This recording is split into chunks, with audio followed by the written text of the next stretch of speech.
Welcome to another episode of Science Made Simple. I'm Miss Devina and I'm a secondary science specialist here at the Pique Lab. In this video, I'll be analysing a past year exam question.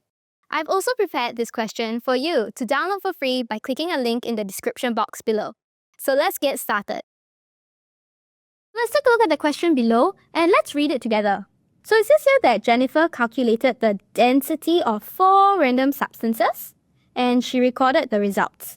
So you can see all the results recorded over here. Now my very first question to you is, how did she calculate the density? So in order to calculate density, we first have to recall the formula for density. So what is the formula for density? We say that density equals to mass over volume. And when we take a look at mass, we can simply say that mass is the amount of matter. And do you recall what matter is? We say that matter is the number of particles. And this is why whenever we draw matter, we simply draw it as all these tiny little circles. And what are these tiny little circles again? They are our particles. Now with this understanding, let's take a look at all the values that she recorded. So looking at the very first value of density over here, we see that this substance has a density of 1.22 grams per cm cube. But what does this value even mean? So let's break it down together. So we can see over here that in 1 cm cube, or we can also say in 1 unit space, this substance over here has a mass of 1.22 grams. Similarly, if we take a look at the next substance, in 1 cm cube, or in 1 unit space, what is the mass of this substance? It is 1.49 grams. Now with this understanding, how do you think we can represent the density in terms of a diagram? So let's draw it together. So looking at the very first substance, I'll first draw a box. And this box over here represents the 1 unit space. And within this box, I'm going to draw 4 particles. And what do you think these 4 particles represent? They simply represent the mass, which in this case it is 1.22 grams. Now let's do the same thing for the next substance.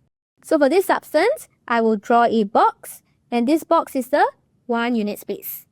Now how many particles do you think I should draw for this substance? So if we take a look over here, we see that this substance over here, does it have a larger or smaller mass compared to the previous substance? It has a larger mass. So based on that, do you think we should be drawing more or less particles? We should draw more particles. So in this case, I'm going to draw 6 particles. So based on this, we can see that the substance with the higher density would have more number of particles per unit space. And the one with a smaller density would have less particles per unit space. Okay, moving on. I'm going to label this first substance P and the second substance Q. And let's say both of these substances are liquids. What do you think would happen if I mix both these substances in the same beaker? So if you recall, we say that a substance that is more dense would sink, and a substance that is less dense, it would float. Now with this understanding, let's take a look at the beaker below. So it says over here that the 4 substances were placed in a beaker. So they are all placed in the same beaker. Now taking a look at the beaker below, I want you to label the substances from 1 to 4, starting with the substance that is the most dense. So which substance is the most dense? It will be the one that is at the bottom. So in this case, it is D.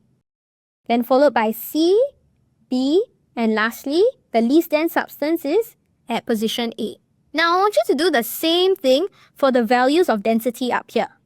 So the most dense value will be 1.49, followed by 1.22, 1.09, and lastly, 0.986. So now let's take a look at the question and see what we need to find.